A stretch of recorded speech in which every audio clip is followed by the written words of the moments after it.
अस्सलाम वालेकुम। अगर आपको देसी जायके, खुशबूदार यखनी और रिवायती पकवान पसंद हैं तो आज की वीडियो आपके लिए ख़ास। आज हम बना रहे हैं असली देसी बीफ पाया, नरम, रसीला और मुकम्मल रेस्टोरेंट स्टाइल। साफ़ किए हुए बीफ के पाए मसालों के साथ आहिस्ता आहिस्ता पकें ताकि यखनी बने गाढ़ी, रिच और फुल जायके वाली।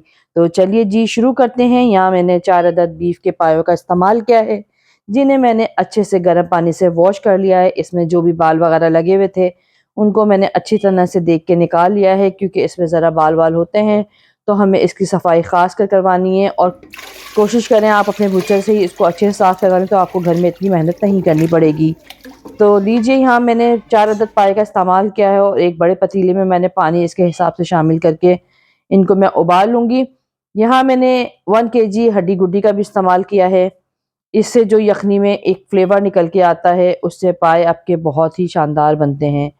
तो जैसे ही पानी में बॉयल आएगा तो इसके ऊपर जो भी झाग वगैरह है उसको हम सबसे पहले निकाल के साफ़ कर लेंगे, ताकि हमारे पाए में किसी भी किस्म की स्मेल ना आए, और इसको निकालना ज़रूरी है, अदरवाइज़ हमारे सालन का जायका ख़राब हो जाएगा।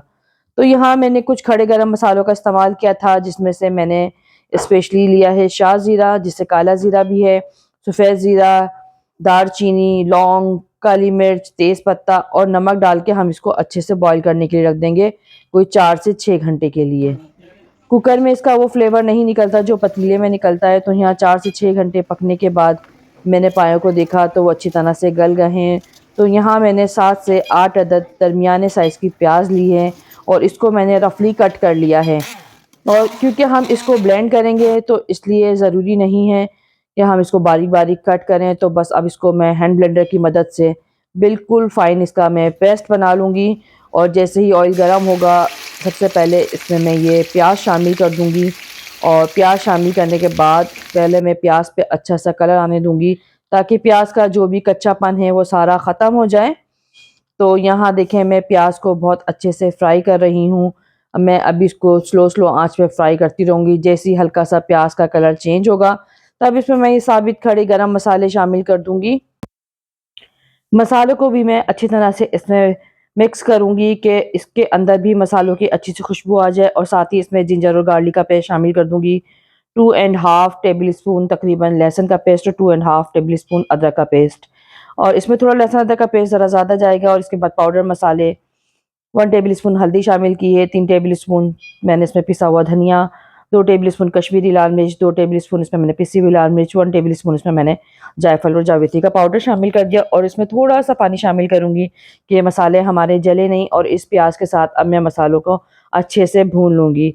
यहाँ हमें मसाले की भुनाई बहुत अच्छी करनी है, तो इसमें मैं मज़ीद थोड़ा सा पानी शामिल करके इस मसाले को मैं पकने के लिए छोड़ दूँगी आधे से पौन घंटे के लिए।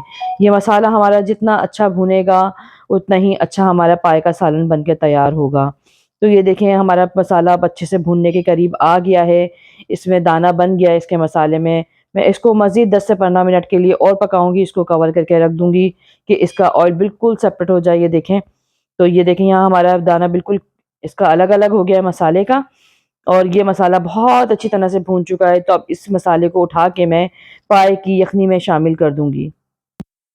ये तमाम मसाला पाए में शामिल करके मैं मज़ीद इसको 30 टू 45 मिनट्स के लिए पकाऊंगी, ताकि मसाले का फ्लेवर हमारी यखनी के अंदर रच बस जाए।